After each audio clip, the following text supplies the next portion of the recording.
Hey everybody, it's Colleen with Artwork by Colleen once again. We're making another flower for our compilation cane.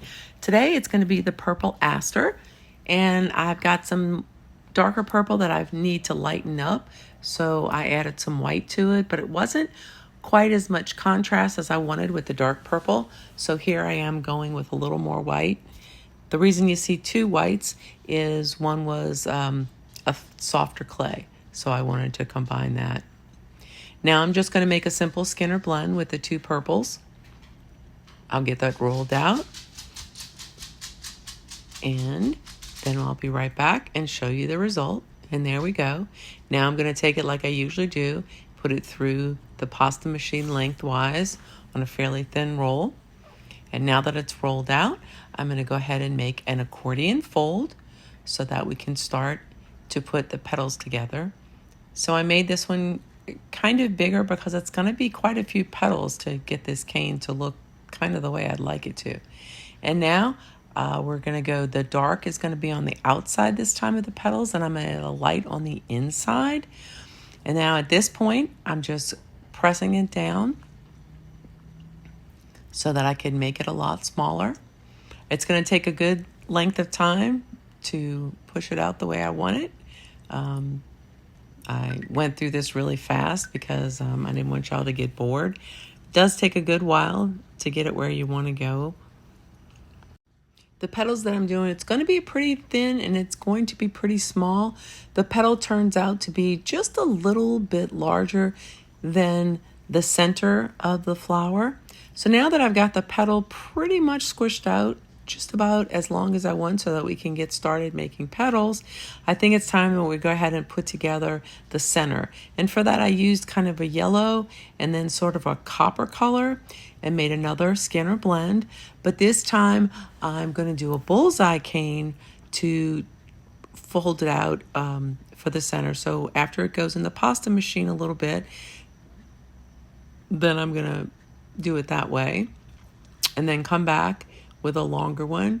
And like I said, this time we're going to go, the light is going to be in the inside, the dark's going to be in the outside, and there's your bullseye cane.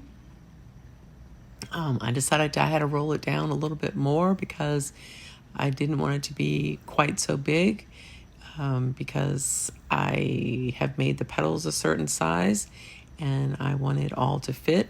So here I am just thinning out the petals just a little bit more to make sure I'm getting the right size. So I'm going to make this cane about 1 inch tall.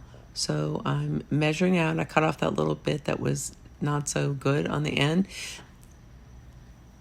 The light purple color is going to be kind of flattened out because it's going to go against the centerpiece, and then the ends of the purple side are going to be just a slight bit more pointy, not a full complete point. But at this side, now that the petals are the size that I like, now it's just a matter of going through and cutting a whole bunch of them so that we can start putting it together.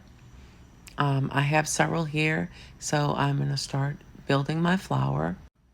I want to point out here before I get too far into building this flower, you'll see a little bit further down in the video, I meant to put, and I totally got distracted, little tiny pieces of white around the bullseye cane to make it look like the stamen. I forgot to do that, my bad. You'll see when we get to the next section that I'm gonna add that. So before you try to build your flower together, keep looking a little further along on the video and you'll see where it's actually going to be done the way it should be. But here I'm just filling in petals where I think they should be to kind of fill out the flower and make it look the way that I'm anticipating it to look, kind of close to the picture, but you know, I sort of have my own version of all these pictures.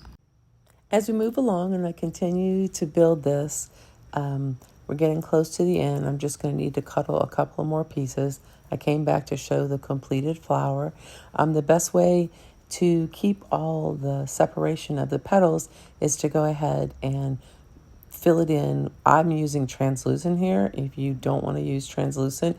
If you're making a different kind of a sort of a compilation or something where you're making a scene with, like, say, a white background or a black background or something like that, you can actually use that instead of the translucent. The reason I'm using the translucent is because I'm literally just putting it in there so that I can keep the petals definition intact. Now that all the petals are filled in, I'm going to go ahead and wrap the whole thing with another piece of translucent, go all the way around it, and then I'm going to begin reducing it. You want to start in the middle and you want to kind of push out. With ones like this that are completely round, it's okay to do a little bit of rolling like you just saw me do. You don't want to do it too much. So there it is, completed. And I think it looks pretty cool. I'm actually pretty happy with it. I spliced the video into there of wrapping it with the translucent, but because I felt that that was an important part to show at that point. But here I decided that that big flower was way too big to be using in the compilation. So I decided to go ahead and make the center smaller and make some smaller flowers that I can use as their regular size. And that way I don't have to worry about wrapping them or anything. This is the process I was explaining to y'all earlier about putting the white around the edges of the bullseye cane. And what it's going to do is give the illusion of having this stamen of the flower, the little tiny things that stick out when you look at the flower petal. I also decided, because in the other compilations that I'm doing, I cut the flower in half. So I'm actually only going to make 2 halves. And so you can see here, I took the bullseye cane I still had left, rolled it out, and to make a smaller one, and then I cut it right down the middle, and I'm going to make 2 half flowers. I really like the look of the half flowers.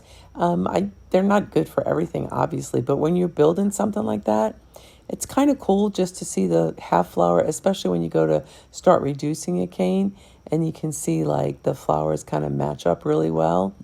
I just think it looks kind of cool. So that's the first one.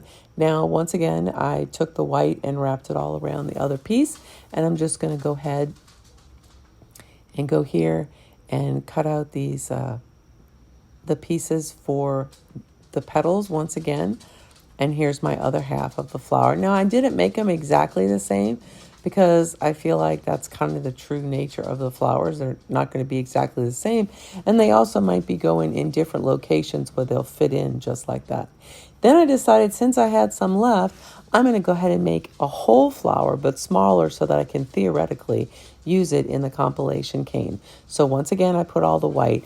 And you'll see in the finished product, I think it makes it look so much better. I'm kind of really disappointed that I didn't do it for the big one. But like I said, hindsight's 20/20, and I had already made it when I realized I had made my mistake. I kind of got ahead of myself when I put the petals on and realized when I was almost done, and it was kind of too late at that point because it's kind of been a sticky clay. So here I am just finishing up. Now, you can see here that I've kind of just about run out of clay. Well, I have actually kind of run out of clay, but I had some of those little scrap pieces left. So I kind of made a pieces parts petal. Say that 3 times quickly. And I sort of pushed it together, made it, and I fit it in where I wanted it to be. And that's the finished product. Thanks again, you guys, for watching my videos. Subscribe if you haven't yet subscribed to my channel. And don't forget, I have a Patreon site that you can see in the description section below. And finally, please like this video if you can. And here's your finished product, guys.